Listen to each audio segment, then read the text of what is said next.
Hello, my name is William, and welcome to Dragon X Dominion, a realm where dragon legends are forged in fire, honor, and forgotten worlds. I will be your narrator and guide through these epic lands. If you crave powerful stories, legendary dragons, and wars that echo through eternity, then you found your home, ladies and gentlemen.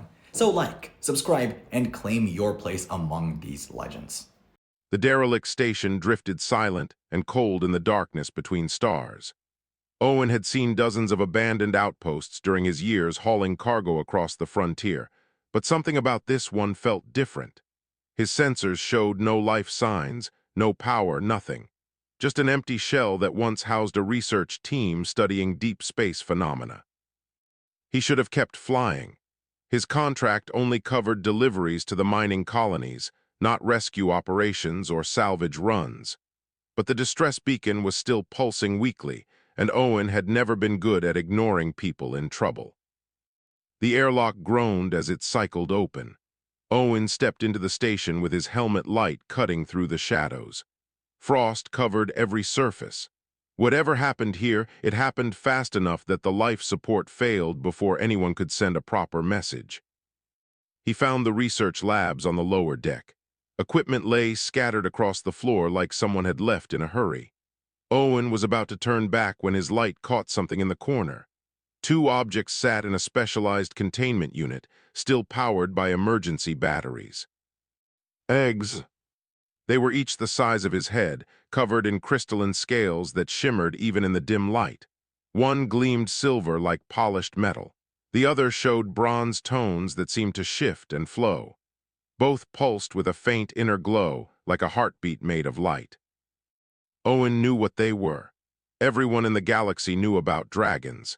Ancient, powerful, and so rare that most people went their whole lives without seeing one.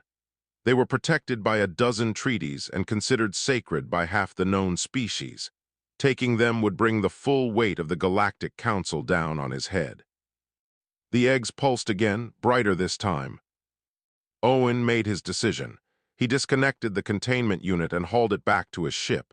Whatever research team had been studying these eggs was long gone. Leaving them here meant certain death. He would figure out the legal problems later. 3 days into his journey back to civilization, the eggs hatched. Owen woke to a strange humming sound coming from the cargo bay. He stumbled out of his bunk and found both eggs split open, crystalline fragments scattered across the floor. Two small dragons sat in the middle of the mess, looking up at him with eyes that seemed far too intelligent for newborns. The silver one chirped and tilted its head. The bronze one spread tiny wings and made a sound like wind chimes. They were each about the size of a house cat, covered in scales that caught the light beautifully. Owen stared at them, his mind racing through everything he knew about dragon biology. Then something happened that changed everything. A presence touched his mind. It was not words exactly, more like feelings and images. Hunger, curiosity, recognition. The sensation came from both hatchlings at once, their thoughts intertwining with his own in a way that felt both alien and completely natural. Owen stumbled backward, but the connection held. He could feel their emotions as clearly as his own. They were frightened, confused, and desperately looking for safety. Without thinking, he knelt down and extended his hand. Both dragons rushed forward and pressed against him. The moment they made contact, something clicked into place deep in his chest.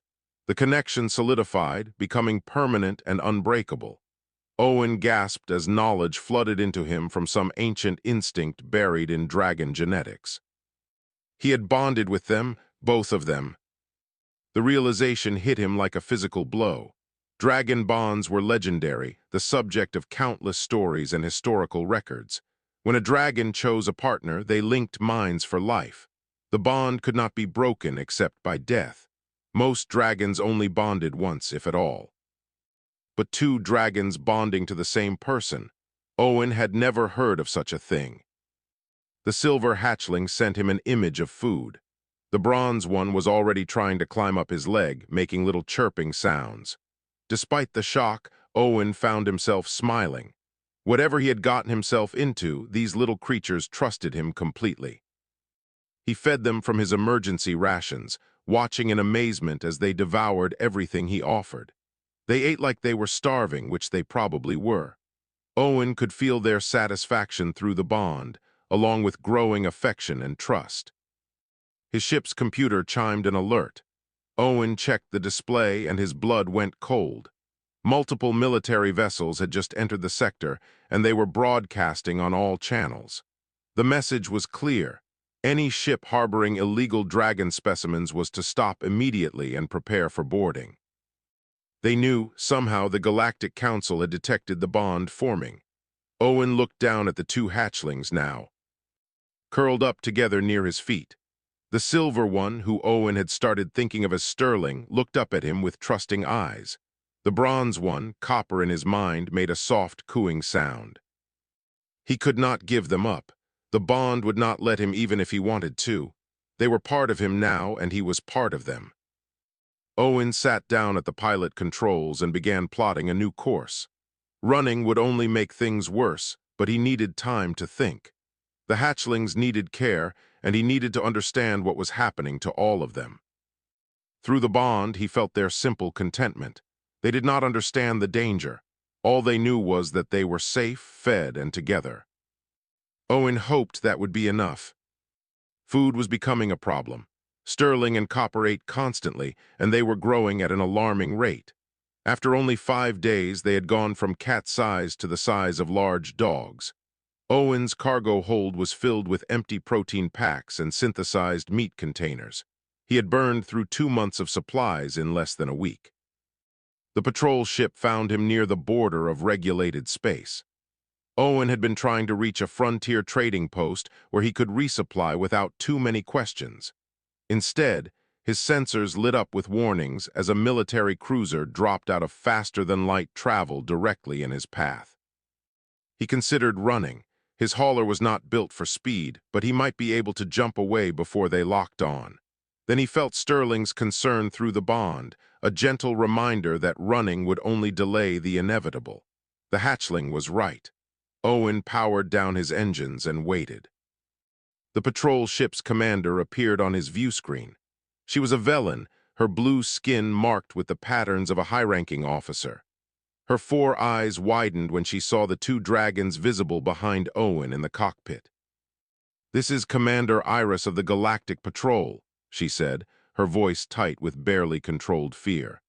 "You are in violation of approximately 47 different protective statutes.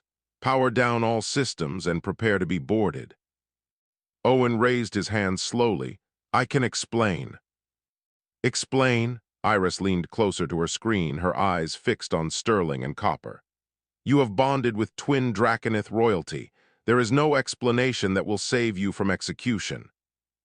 The word execution made Copper growl, a sound that seemed far too deep for her size. Sterling moved closer to Owen, and he felt their protective instincts flaring through the bond. They did not understand the legal issues, but they understood threat. "Easy," Owen murmured to them. Through the bond, he sent feelings of calm and safety. The dragons settled but remained alert. Iris watched this interaction with a mixture of awe and terror. "How long have they been bonded to you?" 5 days since they hatched." 5 days. Iris seemed to age years in seconds. "And they are already that large, that protective." She touched controls on her end. "I am calling for a Draconith diplomatic vessel. This is beyond my authority." "What happens to us?" Owen asked. "That depends on the Draconith elders. Twin bonding has not occurred in recorded history. You might be a miracle or a catastrophe. Either way, you cannot be allowed to simply fly around unsupervised." The diplomatic ship arrived 3 hours later. It was unlike anything Owen had ever seen, built from what looked like grown crystal rather than manufactured metal. When the airlocks connected and the Draconith ambassador came aboard, Owen understood why everyone seemed so frightened. The ambassador was massive, easily filling the entire cargo bay. His scales were deep purple, ancient and scarred from countless battles. His eyes glowed with an inner fire that spoke of power beyond Owen's comprehension. This was what Sterling and Copper would become, given time. The ambassador, who introduced himself as Elder Mordain, stared at the hatchlings for a long moment. Sterling and Copper stared back, unafraid. Through the bond, Owen felt their recognition. This was their kind, and they knew it instinctively. "Impossible," Mordain whispered. His voice resonated through the entire ship. The twin bond, the prophecy, was not legend after all. "Prophecy?" Owen asked. Mordain turned his massive head toward the human. "When twins choose one voice, when different bloods merge as one, the silent enemy shall wake, and only the bridge can stand." He studied Owen with unsettling intensity. "You are that bridge, human, whether you wish it or not." Owen felt Sterling and Copper pressing against his legs. They were nervous now, picking up on his own anxiety. "I did not ask for this. I just found their eggs and could not leave them to die." "Of course you could not." Mordain's expression softened slightly. "That is why they chose you. Dragons do not bond randomly. They sense compatibility, courage, and something deeper. These two sensed what they needed in you." "What happens now?" "Now you come with me to Draconith Prime. The Council of Elders must see this for themselves. They must decide if you are the prophesied bridge or simply a cosmic accident." Mordain paused. "I should warn you, human, half the Council will want to train you as a weapon. The other half will want to separate you from the hatchlings." "Can they do that? Separate us?" "No, the bond is absolute. Attempting to break it would kill all three of you." Mordain leaned closer. "But they may try to control you in other ways. Be prepared for politics, manipulation, and fear. You have become something the galaxy has not seen in 40,000 years." Through the bond, Owen felt Sterling's determination and Copper's fierce protectiveness. They did not care about prophecies or politics. They only cared that they were together. Owen took a deep breath. "Then I guess we go meet your council." The journey to Draconith Prime took 2 weeks. During that time, Sterling and Copper continued growing. By the time they arrived, they were each the size of small vehicles. More importantly, their minds were developing rapidly. They could not speak yet, but they could send complex thoughts and emotions through the bond. Sterling showed him visions of possible futures, fragmentary and unclear, but growing more focused. Copper discovered she could make things hot or cold with a thought, heating Owen's meals or cooling his water. They were developing abilities that even young dragons should not possess. Mordain watched their progress with growing unease. "The bond is accelerating their development," he explained. "Your human mind is teaching them to think in ways dragons normally learn over decades. They are becoming something new." "Is that bad?" "I do not know. No one does. That is what frightens the Council." When they finally arrived at Draconith Prime, Owen understood the true scale of what he had become involved in. The planet was beautiful and terrifying, covered in crystal mountains that stretched into the clouds. Dragons filled the skies, hundreds of them, ranging from hatchlings to ancients larger than spacecraft. Every single one of them turned to watch as Owen's ship descended with Sterling and Copper visible through the viewing ports. The galaxy had not just noticed the twin bond. The galaxy was holding its breath. The council chamber was carved from a single enormous crystal. Light filtered through the walls in shifting patterns that made Owen's eyes hurt if he looked too long. 12 elder dragons sat in a circle around him, their scales showing every color imaginable. Each one radiated power that made the air itself feel heavy. Sterling and Copper stood on either side of Owen, their heads held high despite being the smallest dragons in the room. Through the bond, he felt their nervousness mixed with stubborn pride. They knew they were outmatched, but they would not show weakness. "This is unprecedented." The speaker was an ancient dragon whose scales had faded to pale white with age. Her name was Grandmother Solis, and according to Mordain, she was the oldest living dragon in the galaxy. "In all my years, spanning 3,000 rotations of our world, I have never witnessed a twin bond." "The prophecy speaks clearly," another elder interjected. His scales were dark blue, almost black. "Twins choosing one voice, the bridge between species. The timing cannot be coincidence. The seals are weakening." "Seals?" Owen asked. Speaking without permission earned him sharp looks from several elders, but Solis gestured for him to continue. What seals? Solis studied him for a long moment. 40,000 years ago, our ancestors faced an enemy that nearly destroyed all life in this region of space. They called it the silent enemy because it consumed minds, leaving victims alive but empty. Our strongest warriors fought for centuries before they realized the truth. The truth. The enemy could not be killed. It was too vast, too different from anything we understood. So instead, our ancestors built seals using the combined psychic power of every dragon alive at the time. Thousands died creating those barriers. The seals have held ever since. She paused. Until now. Sterling sent Owen an image through the bond. It showed a wall of light, beautiful and strong, but cracked. Something dark pressed against those cracks from the other side. Your hatchling sees truly, Solis said, noticing Sterling's focused expression. The seals are failing. In perhaps 5 years, maybe less, they will break completely. The silent enemy will wake and we will face annihilation. Another elder, this one with golden scales, spoke up. Which is why we cannot afford sentiment. The prophecy offers hope, but this human is untrained, unprepared.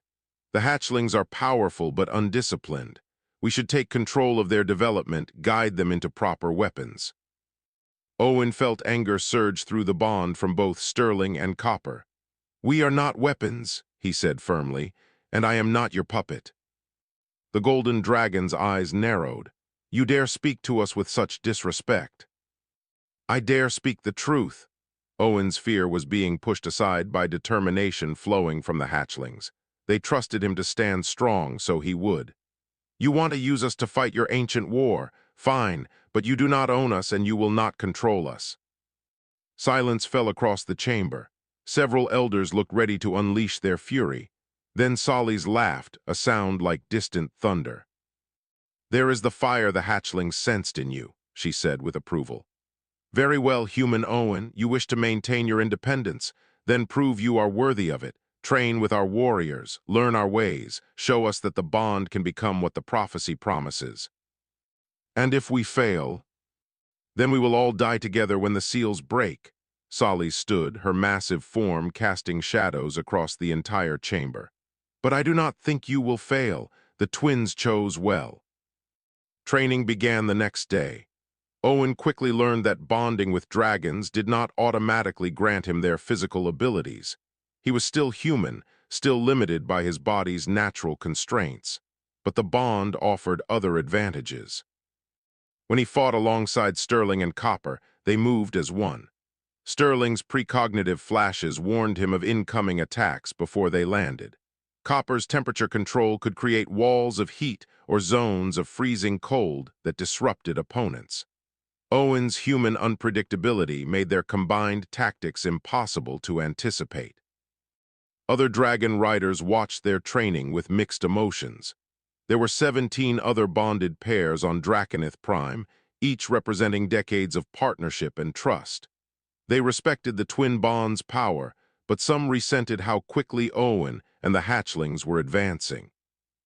One rider, a human named Tobias who had bonded 20 years ago with a dragon called Flint, approached Owen after a particularly brutal training session. You are making enemies, Tobias warned. He was older than Owen, his face weathered from years of combat. Some of the elders see you as a threat to their authority. I did not ask for this. None of us did, but here we are. Tobias glanced at Sterling and Copper, who were growing larger every day. Your bond is different, stronger, it scares people. Should it scare me? Probably, Tobias smiled grimly, but you do not seem like the type to run from fear. He was right. Owen had committed to this path the moment he saved those eggs. Now, months into his training, he could feel the bond deepening in ways that went beyond simple telepathy. Sometimes he dreamed Sterling's dreams of possible futures. Other times he felt Copper's joy at manipulating energy, making flames dance or ice crystals form. They were becoming more than bonded partners. They were becoming parts of a whole. 6 months after arriving on Draconith Prime, The first border colony went silent. The news spread through the dragon courts like wildfire. A mining outpost near the old seal locations had stopped responding to all communications. When a scout ship investigated, they found the colony intact but empty.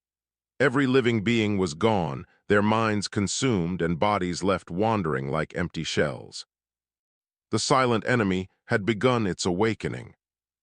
Elder Solly summoned Owen and the twins to her private chambers. Sterling and Copper were now the size of small spacecraft, magnificent and deadly. The bond between all three had grown so strong that they sometimes finished each other's thoughts.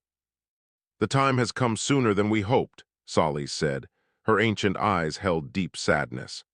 "The Council wishes to use your bond as a weapon. They want to send you against the enemy's advance forces." Owen looked at Sterling and Copper. Through the bond, he felt their readiness mixed with fear. They knew this was dangerous, but they also knew it was necessary. "We will go," Owen said. "You understand this may be a death sentence? The silent enemy consumes psychic energy. Your bond makes you powerful, but it also makes you a beacon." Sterling sent an image through the bond. It showed the three of them standing together against an approaching darkness. They held the line while others fled to safety. "We understand," Owen said. "When do we leave?" Solly's bowed her head slightly, a gesture of respect from one of the galaxy's most powerful beings to a human cargo hauler and two young dragons. "Tomorrow, and may the ancestors protect you all." The fleet assembled in orbit around Draconith Prime. Was the largest military force Owen had ever seen. Hundreds of ships from dozens of species, all united against a common threat. Dragon riders flew in formation alongside alien fighters. Massive dreadnoughts bristled with weapons designed to tear through reality itself. And somewhere in the middle of it all was Owen, riding on Sterling's back while Copper flew beside them. The twins had grown large enough to carry him comfortably now, their scales warm beneath his hands. Special armor had been crafted for all three of them, lightweight but strong, designed to enhance their bond rather than restrict it. Commander Reith, a four-armed Zentare officer, had taken personal command of their squadron. She flew a nimble fighter and communicated through rapid clicks that Owen's translator struggled to keep up with. But through the bond, Sterling understood her intentions perfectly and relayed them. "Your first combat deployment?" Reith's voice crackled through Owen's helmet.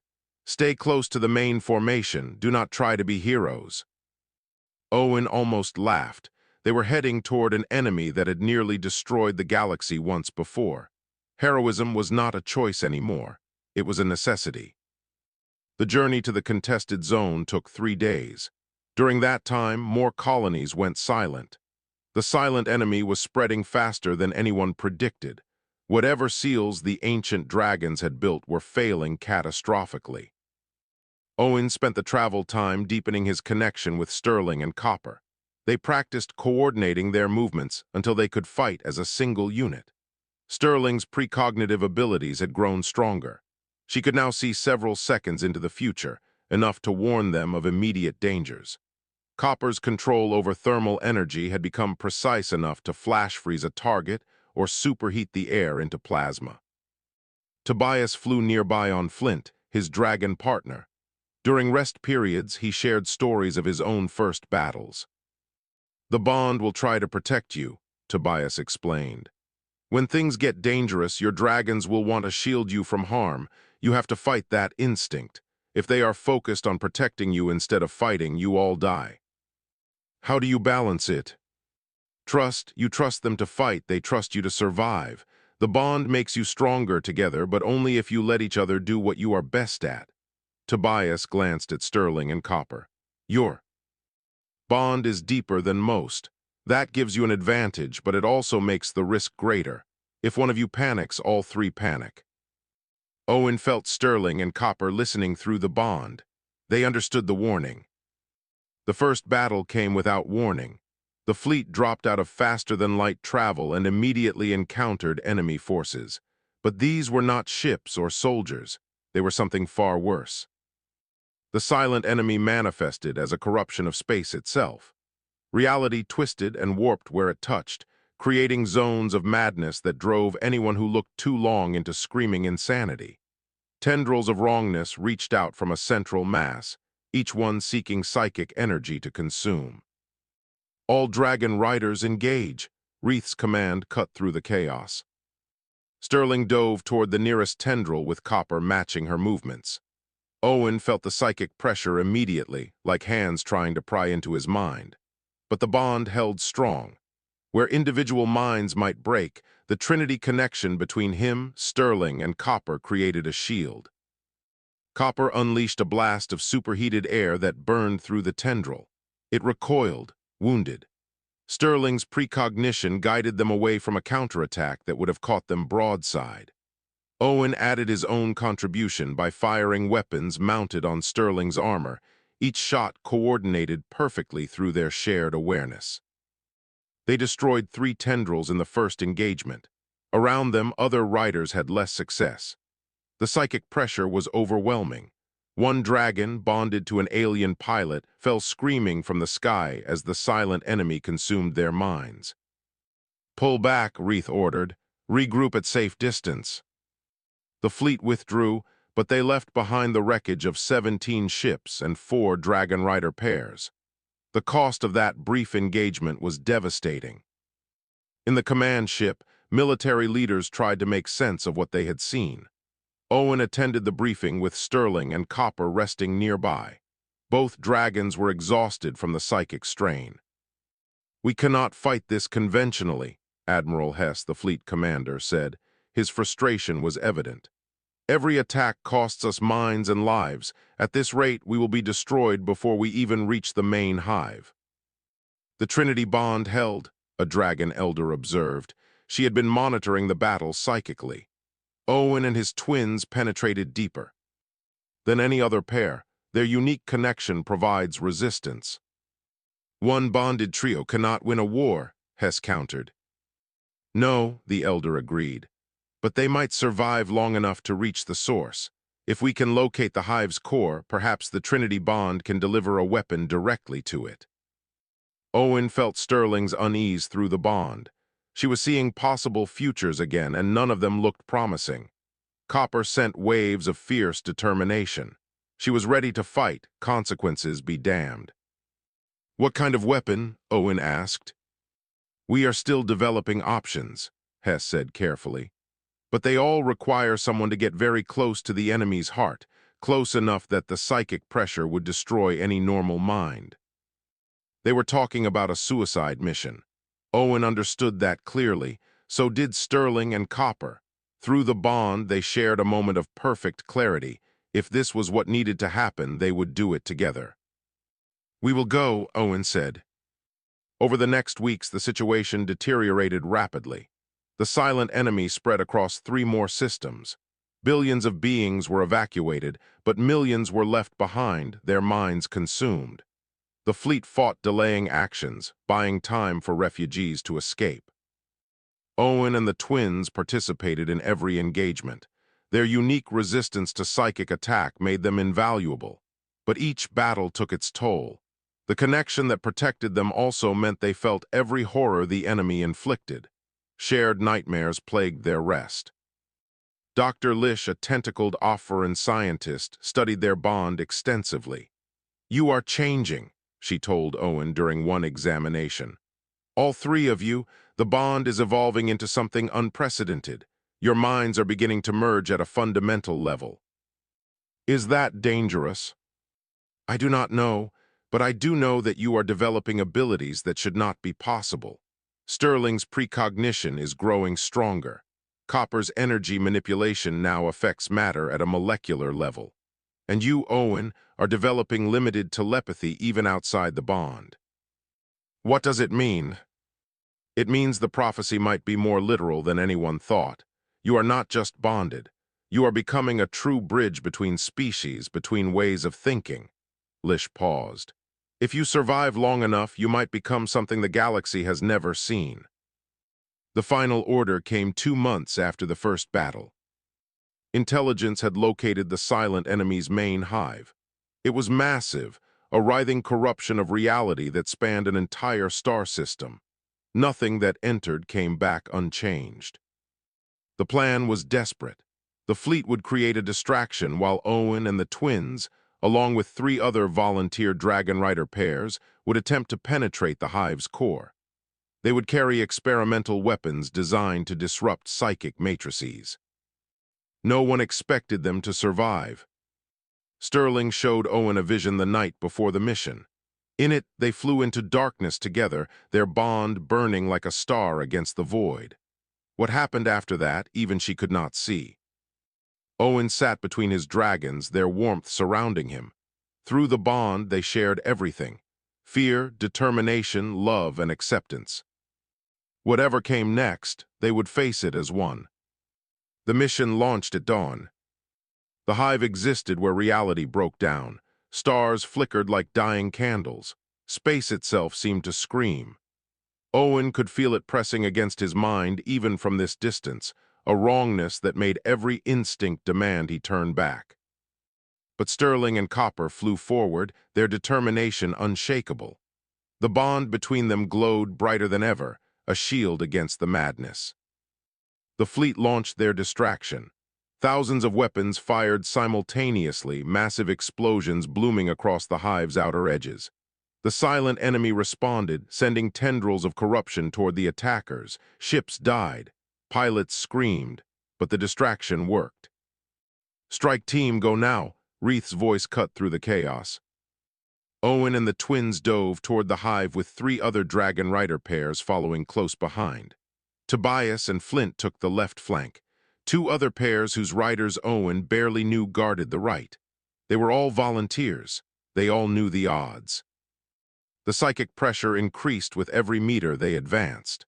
Owen felt it like physical weight crushing down on his skull. Through the bond, Sterling and Copper shared the burden, distributing the pain between all 3 of them. What would have destroyed any individual mind became bearable when split 3 ways. The first pair fell within minutes. Owen saw them spiral away, the dragon's wings going slack as their minds shattered. The rider slumped in his harness, eyes empty. "Keep going," Tobias shouted. "Do not stop for anything." The hive's interior defied description. Walls that were not walls shifted and changed. Corridors opened into impossible geometries. Owen's eyes reported things his brain refused to process. Only the bond kept him sane, Sterling and Copper's alien perspectives helping him navigate the madness. Another pair fell.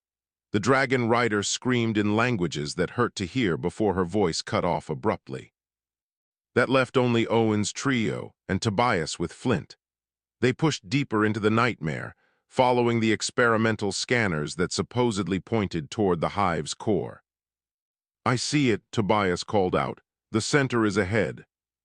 Sterling sent a warning through the bond.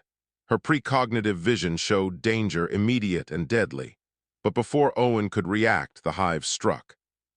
Reality twisted. Tobias and Flint were there one moment, gone the next, not dead, not destroyed, simply erased as if they had never existed. Owen felt the absence like a wound. His friend was gone. Rage and grief surged through the bond. Copper roared, unleashing a blast of heat so intense it turned the surrounding corruption into vapor. Sterling's precognition spiked, showing her every possible future at once. Owen added his own fury to the mix. The Trinity bond exploded outward. For just a moment they were not 3 beings but one. Owen felt Sterling's sight into time. He experienced Copper's control over energy. Both dragons shared his human emotions, his capacity for grief and anger and desperate hope. The bond burned like a sun. And the hive noticed. The silent enemy's attention focused on them with crushing intensity. Owen felt its presence, vast beyond comprehension. It was not evil. It was not even malicious. It was simply other, so fundamentally different that communication seemed impossible. But in that moment of perfect unity, Owen understood something crucial. He felt what Sterling and Copper felt, saw what they saw. The silent enemy was in pain. "It is hurt," Owen gasped. "That is why it is lashing out." Through their merged consciousness, Sterling showed him her vision with perfect clarity. The enemy was not attacking. It was trying to communicate, but its psychic language was so alien that every attempt to reach out appeared as an assault. Copper felt it too. The entity's energy patterns were chaotic, disrupted by some ancient wound that had never healed. It consumed psychic energy because it was bleeding, desperately trying to fill an unfillable void. The dragons tried to kill it, Owen realized. Thousands of years ago, they heard it but could not finish it, so they sealed it away. The experimental weapons they carried could finish what the ancient dragons started. Owen could detonate them right now, destroy the hive, possibly destroy the entity. The galaxy would be safe. But the entity would die in agony, still trying to communicate, still reaching out in the only way it knew how. Sterling's precognition showed both paths. Destruction led to safety, but also to certainty that this would happen again. Somewhere else, some other wounded cosmic being would wake, and the cycle would repeat. Understanding led somewhere different. It was harder, more dangerous, but it offered something destruction never could. It offered change. "We are not going to kill it," Owen said through the bond. Copper's fierce protectiveness flared. She wanted to fight to destroy the thing that had killed their friends. But she trusted Owen. If he said there was another way, she would follow. Sterling's agreement came quieter, but no less certain. Her precognition showed the path, narrow and treacherous but possible. Owen directed the twins toward the hive's core. The psychic pressure became unbearable. He felt his mind starting to fracture. But Sterling and Copper held him together, their alien strength supplementing his human fragility. The core was a wound in space itself, torn open and bleeding energy into the void. The silent enemy was not a creature. It was a damaged universe trying to heal but lacking the knowledge of how. "We have to close it," Owen said. Copper understood first. Her control over thermal energy extended to all forms of power. With enough precision, she could cauterize the wound, but it would require more energy than she possessed. That was where Sterling came in. Her precognitive sight let her see exactly when and where Copper needed to apply force. And Owen, with his human creativity and adaptability, could coordinate both. The Trinity bond merged completely. They stopped being three separate minds and became one unified consciousness. Owen Sterling Copper reached out to the wounded entity with all their combined strength. "Contact." The silent enemy's thoughts crashed over them like a tidal wave. Millennia of pain, confusion, and desperate loneliness. It had been trying to communicate for thousands of years, but every species it encountered interpreted its language as an attack. Through the bond, Owen sent understanding, not words but pure emotion, compassion, the willingness to help rather than harm. The entity hesitated. Its assault paused for the first time in recorded history. Owen Sterling Copper began to work. Copper channeled energy with precision beyond anything she had done before. Sterling guided every application perfectly through her temporal sight. Owen held the whole process together with his human stubbornness and refusal to give up. The wound began to close. The silent enemy screamed, but it was not a scream of rage. It was relief. Pain that had lasted for eons finally beginning to ease. Hours passed, or maybe seconds. Time had no meaning in this place.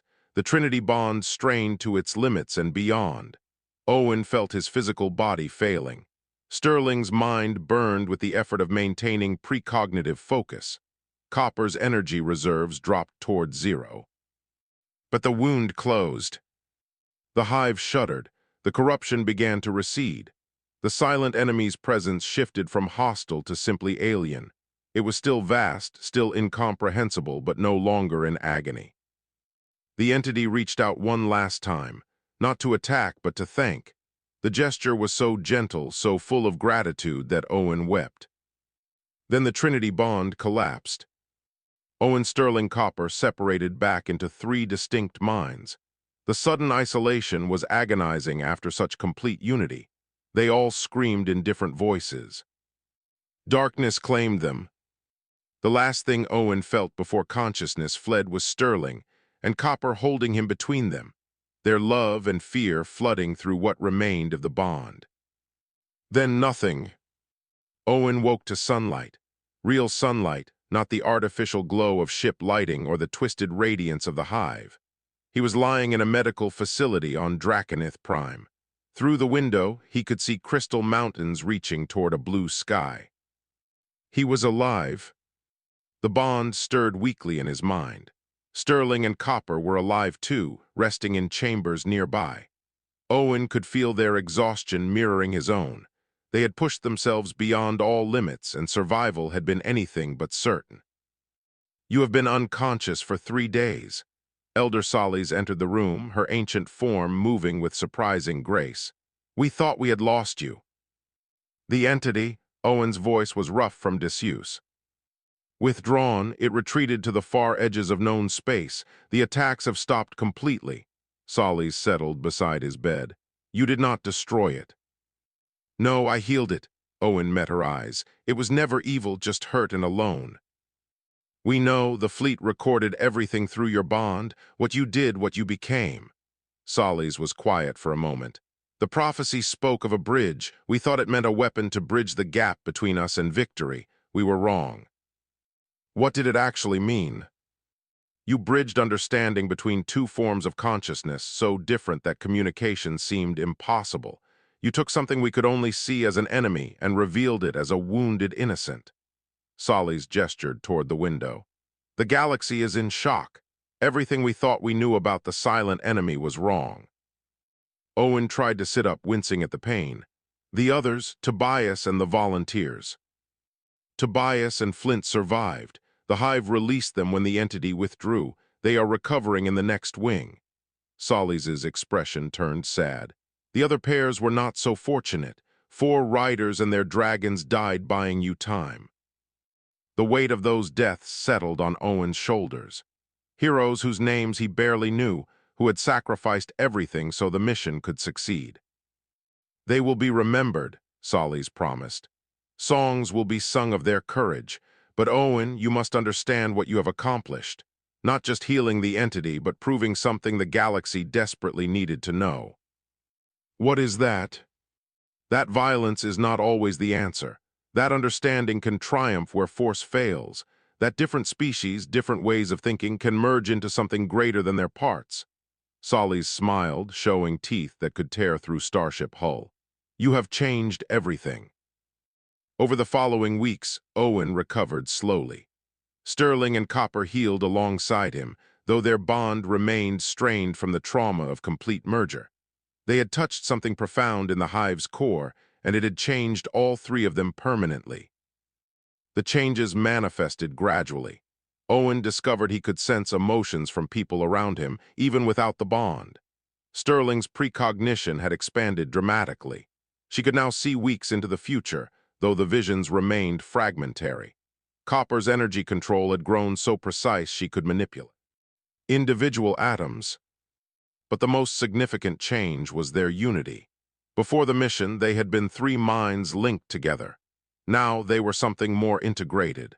They could separate their thoughts when needed, but a part of each remained always connected to the others. Dr. Lish studied them extensively. "You are unique in all the galaxy," she told Owen during one examination.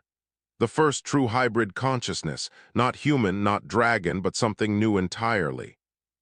"Is that good or bad?" "Neither, it simply is."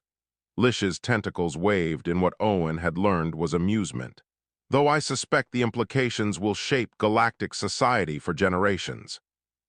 She was right. News of the Trinity Bond and what it had accomplished spread across every inhabited world. Humans, previously considered interesting but limited, suddenly found themselves in demand. Other species wanted to understand how human empathy and adaptability had made the difference. The Dragon Bonding Program expanded dramatically. Where before only a handful of humans had been approved, now hundreds applied. The elders, having seen what was possible, began accepting candidates they would have rejected before. Owen watched this transformation with mixed feelings. He had never wanted to be famous or influential. He had just wanted to help two hatchlings survive. Sterling sent him a feeling of warmth through the bond. She understood his discomfort, but also his responsibility. They had become symbols whether they wanted to or not. Copper added her own thoughts, more direct and blunt. They had changed the galaxy. Deal with it. Owen laughed despite himself. Even after everything, Copper remained fierce and uncompromising. The Galactic Council summoned him 6 months after his recovery. The massive assembly hall contained representatives from every major species. They all stood as Owen entered with Sterling and Copper flanking him. The council speaker, a being of pure energy contained in a crystalline shell, addressed him formally. Owen of Earth, bonded to Sterling and Copper of Draconith Prime, you are hereby recognized as the bridge prophesied. Your actions have saved billions of lives and opened new paths of understanding between species. Owen shifted uncomfortably. Sterling nudged him gently through the bond. Accept the honor gracefully. The council wishes to establish a new position, the speaker continued. Ambassador of Unity, someone who can travel between species, facilitating understanding where language and culture fail. We can think of no one better suited than you and your bonded pair. What would this involve? Owen asked. Going where conflict exists, offering perspective that only your unique bond can provide, helping others see that difference does not mean enemy. The speaker paused. It will not be easy, many will resist, but we believe it is necessary. Owen looked at Sterling and Copper. Through the bond, they shared a conversation that lasted microseconds but covered every angle. They could refuse, return to simpler lives, but they had proven something important in the hive's core. Understanding was possible. Even between beings so different that communication seemed impossible, bridges could be built. We accept, Owen said. The council chamber erupted in approval. Representatives from dozens of species voiced their support. Owen felt the weight of their expectations, but he also felt Sterling and Copper's absolute confidence. They would not face this alone. They never would again. Years passed. Owen and the twins traveled across the galaxy, mediating disputes, facilitating first contacts, helping species learn to communicate across impossible divides. Some missions succeeded brilliantly. Others failed despite their best efforts. But slowly, steadily, the galaxy began to change. Other Trinity bonds formed, though none as deep as Owen's connection with Sterling and Copper. Human-dragon partnerships became common enough that schools were established to train new writers. The concept of hybrid consciousness, once terrifying, became accepted and even celebrated. The silent enemy, now called the Wandering Ancient, remained at the galaxy's edge. It never fully integrated with other species, but it no longer attacked. Occasionally, it sent ripples through space that dragon precognitives interpreted as greetings. Owen stood on a platform overlooking a newly established integration center where humans and dragons trained together. Sterling and Copper, now fully grown and magnificent, rested beside him. Through the bond, they shared contentment. They had started as a cargo pilot and 2 abandoned eggs. They had become something the galaxy had never seen, a bridge between species, a proof that understanding could triumph over fear. Below them, a young human girl met her dragon hatchling for the first time. The bond formed and both beings stumbled at the sudden connection, but joy followed quickly. A new partnership was born. We did that, Owen said quietly. Sterling sent agreement. They had opened a door that would never close. Copper added her own thought, characteristically blunt, and we are not done yet. She was right. A message had just arrived from the galactic frontier. A new species had been discovered, aggressive and frightened, attacking anything that approached their territory. The Council wanted the Trinity Bond to attempt first contact. Owen smiled. When do we leave? Through the bond, Sterling and Copper shared his anticipation. There would always be more bridges to build, more understanding to forge, more impossible divides to cross. They had panicked the galaxy once by being unprecedented. Now they gave the galaxy hope by proving that being different was not something to fear. It was something to celebrate, to learn from, to build upon. Owen climbed onto Sterling's back. Copper launched into the sky beside them. Together, as they always would be, the Trinity bond flew toward their next mission. The bridge held strong, and it always would.